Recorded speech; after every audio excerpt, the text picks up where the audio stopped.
네, 지금부터 나는 이렇게 공공기관을 혁신했다. 네 번째 동영상 강의를 시작하겠습니다. 오늘의 주제는 경영방침입니다. 본격적으로 저희 책 제1부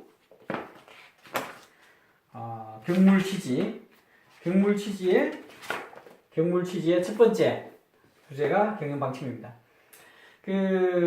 어떤 조직이든 다 경영방침은 이제 걸려 있습니다. 예를 들면 인재경영, 창의경영, 혁신경영, 세계 제일, 이런, 고객 중심, 이런 좋은 미사역으로 해서 경영방침이 다 걸려있죠. 그런데 실제로 그 걸려있는 경영방침이 그대로 이 경영에 적용이 되고, 그래서 조직원들이 전부, 우리 사장은 저 경영방침대로 조직을 이끌어 간다라고 생각하고 거기에 맞춰서 일을 하는 그런 조직은 사실 많지 않습니다. 그래서 오늘 그 내용은 전체적으로 이렇게 벽에 걸려있는 그런 액자에 있는 경영방침이 아니라 실제 직원들이 일을 할 때 기준이 되는 사장의 어떤 생각, 혹은 사장이 아니라 부수장이든 혹은 본부장이든 그런 부문의 그 조직의 그 조직의 리더들의 어떤 경영방침, 생각하는 그런 것들을 이제 실질적인 경영방침에 대해서 이제 이야기를 할 텐데요. 이런 정도로 유형을 한번 나누어 볼 수 있습니다. 경영방침이 없는 경우는, 경영방침이 없다, 이제 이런 경우는 사실 거의 없죠. 아무 생각 없이 그냥 TV의 드라마 속에서 보면 간혹 이게 창업주의 손자쯤 되는 사람이 굉장히 철부지일 때 아무 생각 없이 막 하는 그런 거는 있어도 일반적인 조직에서 아무 생각 없는 그런 리더는 없습니다. 어떤 형태로든 생각은 있죠.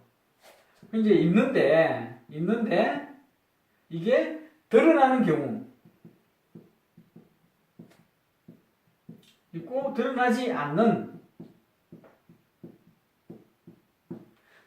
경우는 앞서 이야기드렸던 이제 액자에 걸려있는 그 내용이, 예를 들면 인재 경영을 하겠다라고 하면 정말 인재를 키우고 인재를 스카우트 해오고 또 인재를 적재적소에 넣어서 그 인재한테 정권을 줘서 그 인재가 마음껏 뜻을 펼칠 수 있도록 해주는 그런 것들을 막 하는, 그러니까 그 은행일치가 되는 그런 걸 이야기하는 거죠. 그런 경우일 거고요. 드러나지 않는 경우라 하면 이게 액자에 있든 없든 간에 무관하게 사장이 속내 암암리에 있는 거죠. 그 말은 뭐냐 그러면 조직원들이 저 리더의 생각이 뭘까를 추정을 해야 되는, 눈치를 봐야 되는 그런 경우를 이야기합니다. 많은 경우에는 이 드러나지 않는 경우가 많습니다. 근데 이 드러나지 않는 경우에는 문제가 좀 있는데, 어떤 문제들이 있나 그러면 누구나 쉽게 다 이제 생각할 수 있습니다. 정치화가 되죠. 눈치껏 일하게 됩니다. 그 다음에 어떤 문제가 있을까요? 편법이나 지름길 같은 거를 이제 막 강구하게 됩니다. 왜냐하면 아예 명시적으로 드러나고 그걸 계속 견지해 나가는 경우에는 중장기적인 어떤 그런 과정 속에서 체계적으로 뭔가가 준비가 되는데, 그게 아니라 그때 그 사장이나 리더의 어떤 뜻을 헤아려서 뭔가 대책을 세우려고 그러면 아무래도 묘수를 찾게 되고, 묘수라는 건 대부분 지름길이나 편법일 가능성이 많습니다. 세 번째는 이런 문제로 인해서 본업에 충실하지 않습니다. 예를 들면 어떤 역할을 맡은 사람은 그 역할에 충실하면 되는데, 그게 아니라 정치화가 되고 혹은 편법이나 지름길에 이렇게 치중하다 보면 본업은 이제 좀 등한시하고 사장이나 리더가 관심 있는 분야에 대해서 어떤 묘수를 내기 위해서 크게 아이디어를 내는 그런 경우죠. 제가 옛날에 한번 이렇게 한번 들었던 사례를 말씀드리면, 이 사장이 이제 조직이 이제 매출이 이제 안 늘어나는 겁니다. 그래서 뭔가 이제 자기가 사장으로 와서 뭔가 이렇게 좀 조직이 막 커지는 그런 걸 홍보를 해야 되겠는데, 매출이 늘어나지 않으니까 좀 이제 좀 안 좋죠. 그런데 이제 매출을 늘리는 것이 되게 막 중요하다고 경영 방침으로 막 세워서 이렇게 주장하기도 좀 그랬던 것 같습니다. 왜냐하면 대부분의 조직은 사실은 내실 경영을 이렇게 중요시하지 외형적인 성장은 이제 그렇게 이제 뭐 이렇게 좋게 평가를 못 받지 않습니까? 그리고 또 자기 이제 속내가 이제 드러나는 경우도 있을 수 있으니까 조금 이제 부끄럽겠죠.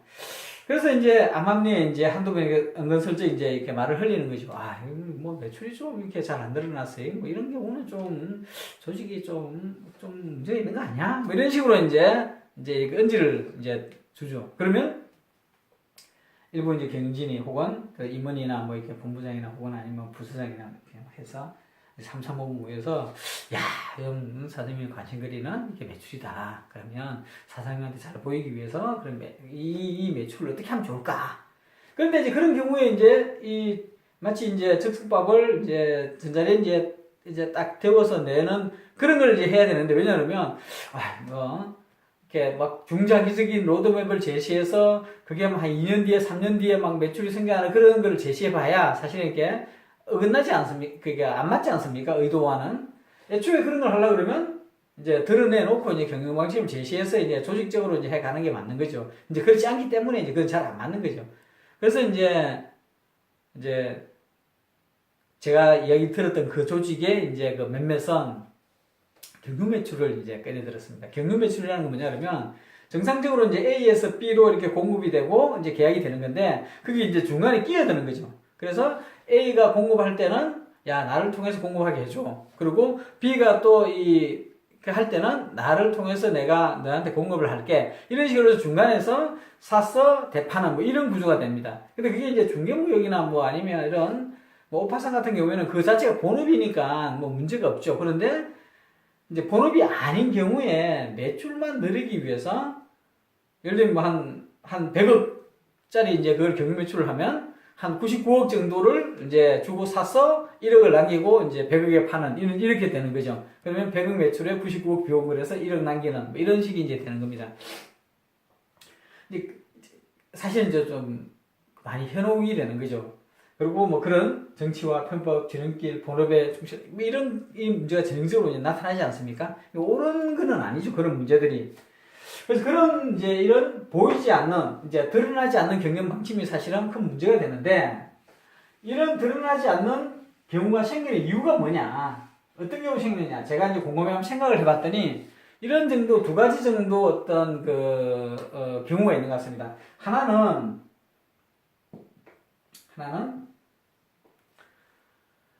의도적으로 드러내지 않습니다. 그러면 밑에 있는 사람들은 눈치를 보고 이제 그 속내를 이제 이렇게 캐치를 해야 되지 않습니까? 자연스럽게 이제 충성 경쟁을 만들어서 편하게 경영을 할 수가 있습니다. 알아서 하면 이렇게 그거에 대해서 그럼 내 생각도 뭐 그래 뭐 이렇게 이제 되면 되니까. 두 번째는 사회사욕입니다. 뭔가 어떤 욕심이 있습니다. 근데 그걸 드러내면 이제 욕을 얻어먹죠. 그러면 이제 암암리에 그냥 이 분위기만 그렇게 만들면 이제 눈치껏 만들어서 그런 식으로 이제 가는 전형적인 이제 뭐 이런 정치화와 편법과 지름길의 뭐 상황이죠. 이런 경우에는 이제 의도적으로 드러내놓지 않는 경우가 있습니다. 근데 이제 의도적으로 뭐 드러내지 않는 이런 경우는 뭐 어쩔 수가 없지 않습니까? 뭐 논외로 하고 이제 제가 중요시하게 말씀드리고 싶은 거는 의도와 무관하게 의도는 없는데 드러내지 않는 경영 방침이 되는 뭐 극단적인 경우에는 사장 본인은 인재 경영이라고 이제 액자 속에 들어가 있는 그 경영 방침을 견지하려고는 했는데 그런 생각은 있는데 하다 보니까 많은 사람들이 조직원들이 다 인재 경영이라고 발표한 그거를 기준으로 일을 하는 게 아니라 이제 사장이 이제 어떤 속내가 있는지 어떤 의도가 있는지를 자꾸 그거를 이제 막 파악해서 거기에 맞춰서 뭔가를 하려고 막 이렇게 한다 이거죠. 이제 그런 게 이제 의도는 없는데 드러나지 않는 경영 방침에 따라서 조직이 경영이 되는, 관리가 되고 운영이 되는 이제 그런 어떻게 보면 불행한 사태가 되는 거죠. 이런 경우 어떤 경우가 생기나 그러면 전형적으로 케이스 바이 케이스로 어떤 사안이 생기면 그 사안에 따라 가지고 유불리를 판단합니다.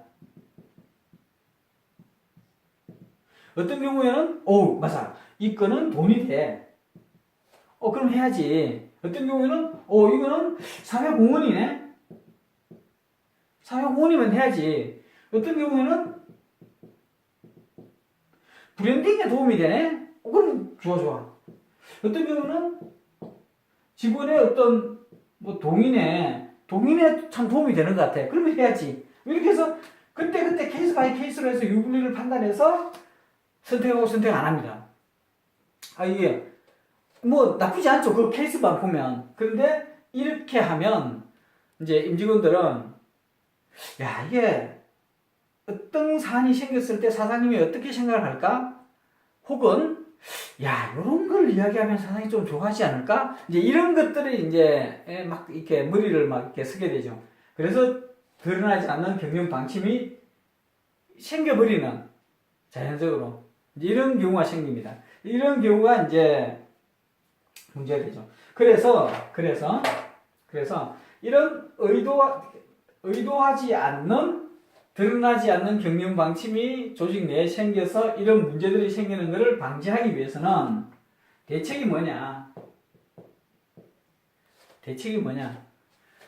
뭐 한편으로는 드러난, 그러니까 명시적인 경영 방침, 액자 속에 있는 그를 계속 끌고 가는 거죠. 쭉 끌고 가는. 뭐 쉽지 않습니까? 그런데 사실 이거는 제가 볼 때는 그렇게 뭐 상책은 아니다, 하책이다. 이러면 너무나 당연한 거니까 이렇게 안 하고 싶어서 이렇게 안 하고 싶어서 뭐 이런 드러나지 않은 경영 방침이 생기는 건 아니거든요. 대부분의 경우는. 그런데 정말 중요한 거는 하고 싶지만 포기하는 것.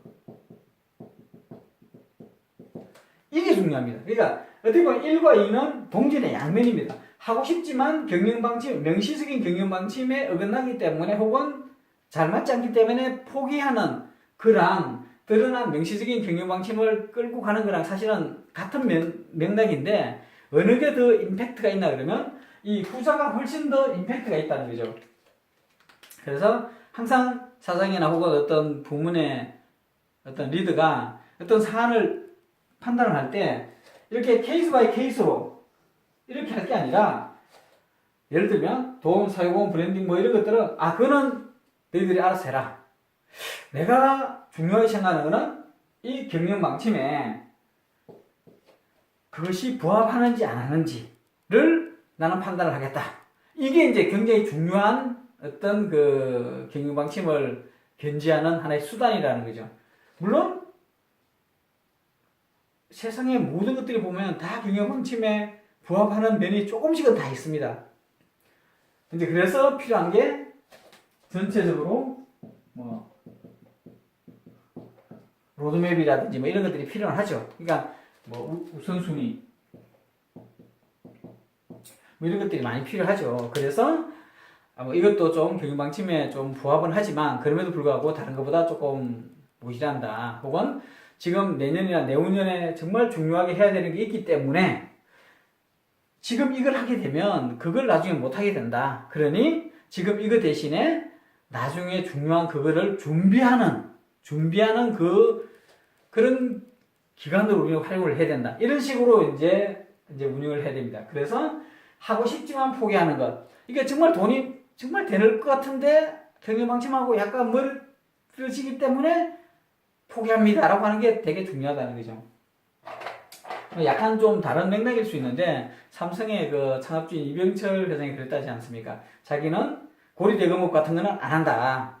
물론 이제 사실 금융업의 일부분이기 때문에 불법이 아니고 뭐 그렇다 그러면 굉장히 어떤 뭐 고급 비즈니스 모델인 거고 어떻게 보면 또 돈을 잘 벌 수 있는 굉장히 안정적인 또 이렇게 고수익 비즈니스 모델일 수는 있습니다. 그런데 이분의 생각은 뭐 그거는 뭐 이러저러한 이유로 해서 나는 그런 건 안 한다. 이제 이렇게 이제 선언적으로 하고 선언한 이후에는 아무리 그게 이제 막 매력적인 이제 사업이라 하더라도 안 하는 거죠. 왜냐면 나는 그렇게 안 하기로 했기 때문에 뭐 이런 그런 것들이 하나 이제 하고 싶지만 포기하는 것이 이제 경영방침의 어떤 유지하는 방법이다. 이제 이렇게 하나 이제 예를 들 수가 있습니다.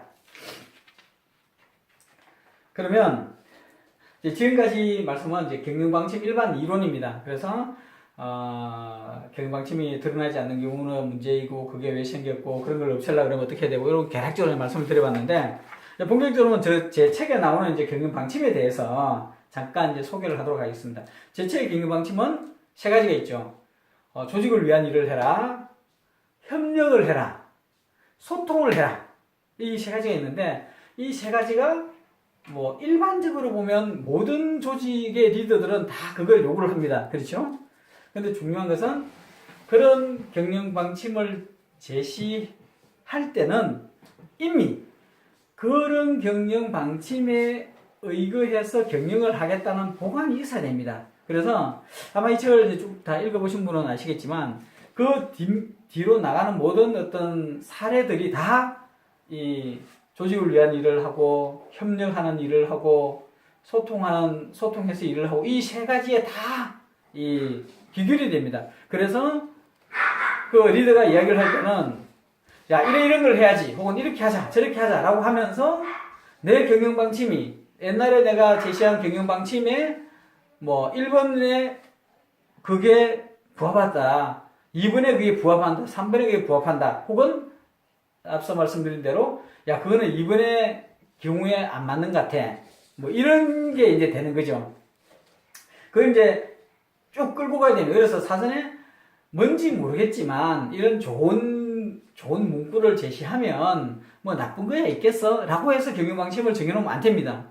사전에 이 경영 방침을 정한 뒤에는 향후에 후속 조치로서 이런저런 것들을 다 어느 정도는 다 예상을 한 뒤에 그 다음에 이제 제시를 하고 공표를 하고 실제로 그런 후속 조치를 해 나가면서 계속 이 경영 방침에 의거해서 이렇게 하자, 경영 방침에 의거해서 이렇게 하자, 경영 방침에 의거할 때 이런 거는 안 될 것 같다. 뭐 이렇게 계속 이제 해야 되는 거. 그래야 조직원들이 야, 우리 사장은 저 세 가지 기준에는 철저하구나. 그러면 이런 사안에는 저 기준에 안 맞는 것 같으니까 저 보고 안 하는 게 맞을 것 같아. 이런 거는 저 보고의 기준에 맞으니까 이런 거는 빨리 조치를 하는 게 맞을 것 같아. 이제 이렇게 이제 나름 능동적으로 주도적으로 판단하고 이제 일을 실행할 수 있는 거죠. 이제 그런 게 경영 방침의 사실은 어떻게 보면 어떤 의미고 가치니까요.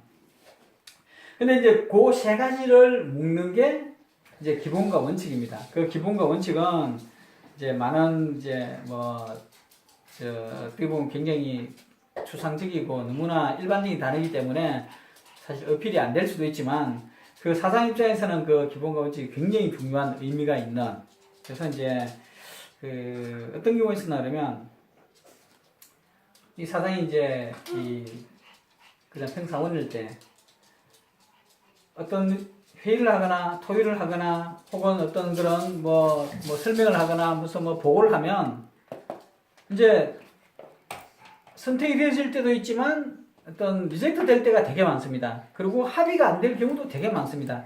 그런데 그런 경우에 이제 굉장히 좀 문제라고 생각하는 그런 걸 느낀 게 뭐냐 그러면 만약에 어떤 기준이 있다면 어떤 원칙이 있다면 이제 그거는 그 어떤 결정에 대해서 자기가 공감을 하고 그거는 이제 수긍을 할 수가 있는 거죠. 왜냐하면 그 기준과 원칙에 의할 때 그게 내 생각이 좀 잘못되었네 이렇게 이제 할 수가 있으니까요. 근데 모든 사람들이 보면 다 자기 생각은 다 옳습니다. 자기 생각이 틀렸다고 주장하는 사람은 아무도 없죠. 그리고 제가 지금까지 지켜본 바에 의하면 모든 조직원들은 자기가 하고 싶은 일을 하고 싶어 하지 가능하면 일을 아무것도 안 하려고 하는 조직원은 없습니다. 근데 이제 그런 조직원들이 좌절하고 결국은 소극적인 조직원이 되는 이유는 뭐냐면 자기가 생각하는 올바르다고 생각하는 가치 있다고 생각하는 것들이 리젝트되고 반영이 되지 않을 때, 수용이 되지 않을 때 이제 그것들이 이제 계속적으로 누적이 되면 소극적인 이제 조직원이 됩니다. 근데 그런 부분들이 만약에 어떤 기준과 원칙이 있어서 합리적인 어떤 평가를 했더니 다른 대안보다 좀 우선순위가 떨어졌다. 가치가 좀 떨어졌다. 그러면 그거에 대해서 불만을 제기할 사람은 많지 않습니다. 그런데 그게 어떤 기준이나 원칙 없이 그냥 자의적으로 혹은 그때그때 달리 이렇게 막 판단이 되고 이러면 이제 의기소침하게 될 뿐만 아니라 이제 무기력감을 느끼는 거죠. 이제 그런 경험들을 굉장히 많이 한 거죠. 이 책에 나온 사장이. 그래서 한 2, 30년 동안의 어떤 오랜 직장 경험 과정에서 이게 조직 내에서 수많은 이야기들이, 의견들이 있을 수는 있고 또 그렇기 때문에 그런 상황에서는 어쩔 수 없이 선택과 집중을 해야 되고 그럼 결과적으로는 선택되어질 수도 있고 선택되어지지 않을 수도 있는데 선택되어진 그에 대해서 어떤 이유로 선택이 되어지고 어떤 가치가 있어서 선택이 되어졌고 그래서 어떤 보상을 해주고 이런 것들은 사실은 큰 효과가 사실 없을 수 있었는데 왜냐하면 이미 선택되어졌다는 것만으로도 의미와 보람을 가지니까요. 근데 반대로 선택되어지지 않았을 때 그 선택되어지지 않은 그에 대한 어떤 배려 이런 것들이 정말 중요하거든요.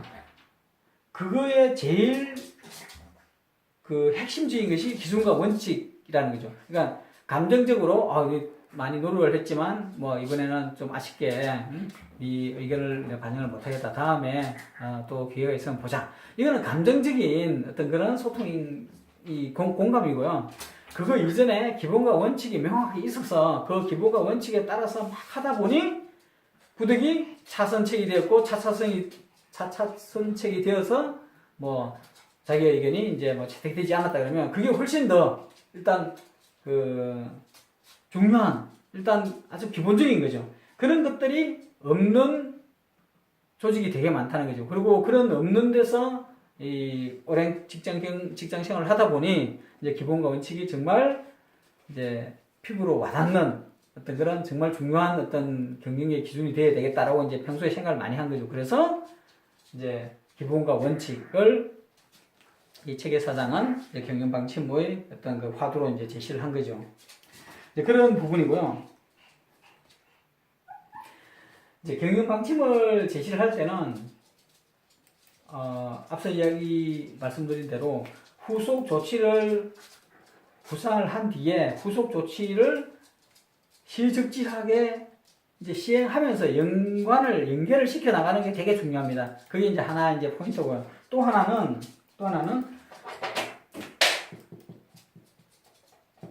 설명을 잘 해야 됩니다. 그리고 이것도 구체적으로. 그래서 실제 직원들이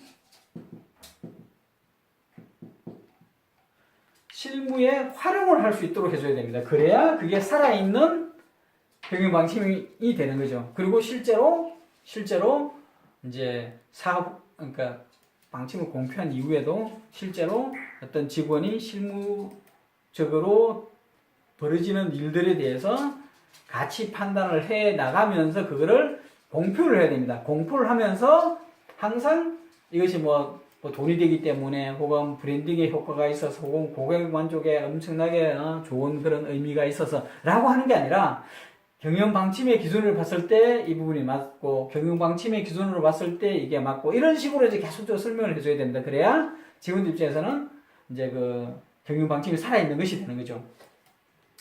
이런 그 스토리화를 통해서 확산을 하는 것 이게 정말 중요한데요. 사례를 하나 말씀드리면 미국의 사람이다.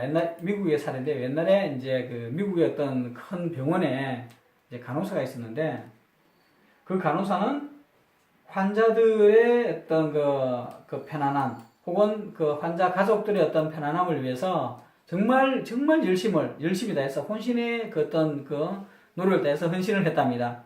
그래서 실제로 그 병원의 그 의사나 다른 동료 간호원들이 다 그 간호원을 이제 칭송을 하죠. 야, 진짜 모범적인 모범적인 간호원이다. 그리고 그 간호원의 어떤 판단 기준에 따른 어떤 결정은 정말 이 회사의 어떤 경영 방침에 정말 잘 부합한다. 이제 그런 것들이 이제 10년, 20년, 30년 걸쳐서 계속 이제 누적이 된 거죠.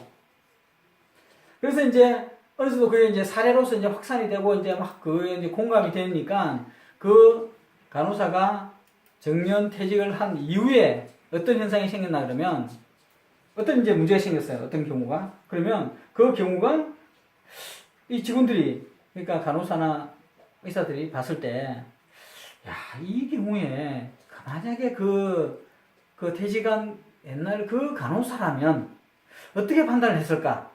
라고 이제 서로 묻는 거죠. 그리고 맞아. 그 간호사라면 이렇게 선택을 했을 거야. 이렇게 이제 해서 이제 그걸 적용하는 거예요. 예를 들면 그 뭐 어떤 뭐 가장 전형적인 경우 이런 거 아닙니까? 그 환자가 왔는데 우리 병원의 의사보다는 옆에 있는 다른 병원의 의사가 훨씬 더 전문적으로 더 잘 치료를 할 수 있다 그러면 우리 회사의 수익은 포기하더라도 그 의사를 그 전문의가 있는 병원으로 가도록 이렇게 조언을 하는 게 그게 올바른 거 아닙니까? 그죠? 그런 것들을 말하는 거죠. 그러면 당연히 환자가 왔으니까 아무 생각 없이 이 환자는 뭐 정형외과 쪽이니까 정형외과 쪽에 넘겨서 정형외과 쪽에서 봤을 때 뭐 지금 시간에 여유가 있는 의사한테 맡겨서 그 의사가 진료를 하게 하는 이런 프로세스를 타는 게 아니라 이 환자한테 정말 필요한 게 뭘까? 이 환자한테 정말 필요한 게 다른 병원의 어떤 솔루션이라면 그 다른 병원으로 연결을 해주는 게 더 중요하다는 거죠. 그런 식의 어떤 그런 생각을 갖고 어떤 일을 하고 그 생각의 어떤 기반에는 앞서 말한 그 훌륭한 간호사의 어떤 사례들이 하나의 이제 참고가 되는 그런 것들이죠. 이런 것들이 사실은 경영 방침의 어떤 그 실행을 하는데 정말 중요한 부분입니다. 그래서 이 책을 볼 때도 그 이제 경영 방침이 실제로 어떻게 되는지, 어떻게 구현을 하고 어떻게 실행이 되는지를 아마 생각을 하면서 이렇게 책을 읽으면 조금 더 좀 재밌게 읽을 수 있지 않을까 생각을 합니다. 제가 뭐 시간이 이제 원래 30분 기준으로 이제 하기로 했는데요. 시간이 한 2, 3분 정도 남았기 때문에 제 사례를 하나 좀 더 말씀드리겠습니다. 경영 방침이 이제 어떻게 되게 중요하냐 그러면 옛날에 이제 저희 회사에서 그 성장 동력을 한번 찾아보자. 그러니까 이제 미래 먹거리, 예를 들면 이런 거죠. 뭐 4차 산업혁명이 되게 이제 막 화두가 되니 그 4차 산업혁명에 미리 뭐 이걸 활용해서 뭔가를 이렇게 뭐 우리 회사가 도약할 수 있는 거를 미리 한번 이렇게 스타디를 해보자. 한번 발굴을 해보자. 뭐 이런 식으로 해서 회사에 이제 이 뛰어난 인재들을 이제 뭐 한 10명 가까이 이렇게 모았습니다.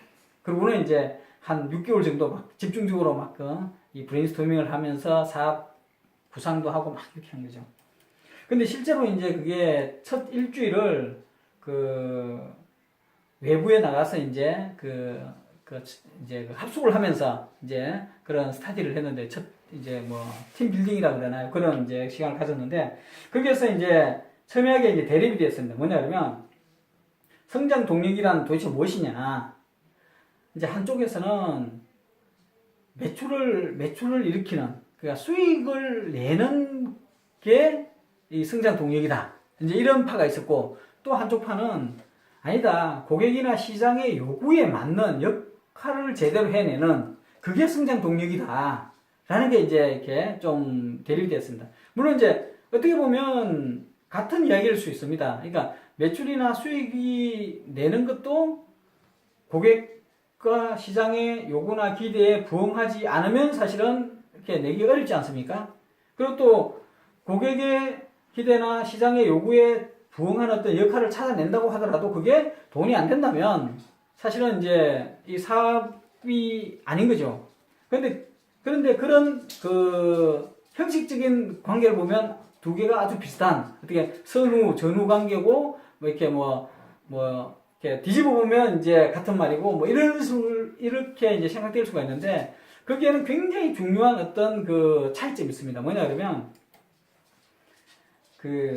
고객의 니즈나 시장의 어떤 그런 그 기대나 이런 거와 무관하게 매출과 수익을 지향하는 쪽에서는 주로 트렌드라든지 어떤 새로운 기술이라든지 어떤 새로운 어떤 사업 아이템이라든지 이런 쪽으로 이제 포인트가 맞춰지는 거죠. 그러면 그걸 가지고 이제 과연 이게 시장이나 고객에 제시했을 때 과연 돈을 벌 수 있을까? 이렇게 이제 접근하는 거죠. 그런데 시장과 고객의 어떤 니즈를 먼저 찾아보고 역할 기준으로 가자는 거는 이제 역순이 되는 겁니다. 시장의 조사를 먼저 하고 고객의 인터뷰를 먼저 하고 그 다음에 그 고객이나 시장이 꼭 필요한 게 뭔지를 보고 그 다음에 그걸 어떻게 하면 돈이 되도록 한번 수익 모델을 어떻게 창의적으로 만들어 볼까 라는 이제 접근이 되는 거죠. 굉장히 큰 어프로치의 차이가 되는 거고 그래서 결과도 굉장히 큰 차이가 납니다. 물론 신사업이라는 것이 새로운 성장 동력이라는 것이 쉽게 발견되어지지 않고 또 시도한다고 해서 쉽게 성공되어지지는 않습니다. 그래서 많은 조직들이 시도는 하지만 거의 뭐 한 1%, 2% 이상 성공할 수는 없습니다. 보통 많은 경우가 다 이제 1, 2%밖에는 이제 성공을 못하죠. 그래서 그때도 사실은 큰 성과는 없었습니다만은 중요한 것은 정말 치열하게 한번 시도해보는 그 시도 자체가 이분화됐다는 거죠. 양분이 됐다는 거죠. 그리고 그거에 대해서 기준과 원칙이 없다 보니까 이제 다다익선 차원에서 다 하게 되는 거죠. 다. 너는 이런 생각이니까 너는 그거 해봐. 너는 이런 생각이니까 너도 그거 한번 해봐. 이제 그렇게 하니까 조직적인 대응이 안 되는 거죠. 그리고 조직적인 대응이 안 되다 보니까 결국 학습의 기회가 없고 중장기적으로 끌고 갈 수 있는 어떤 동력 같은 것들이 좀 없어졌던 거죠. 그래서 결과적으로 한 2, 3년 뒤에 이제 다시 그 멤버들이 다시 모였을 때 좀 이제 그런 좀 아쉬움 이런 거를 좀 토로를 한 적이 있습니다. 그런 것들이 어떻게 보면 경영 방침이 얼마나 중요하냐라는 걸 이제 어떤 실증적으로 보여주는 사례라고 할 수가 있습니다. 그리고 이제 아까도 말씀드렸지만 그런 것들이 중요한 것은 아까 이야기한 뭐 매출이 되었던 아니면 역할이 되었던 한쪽이 채택되지 않는 쪽에 왜 채택되어지지 않아야만 되는지에 대해서 충분히 설득을 시켜서 공감을 얻어낼 수 있는 정도의 견고한 경영 방침 이게 되게 중요하다는 거죠. 자, 고맙습니다.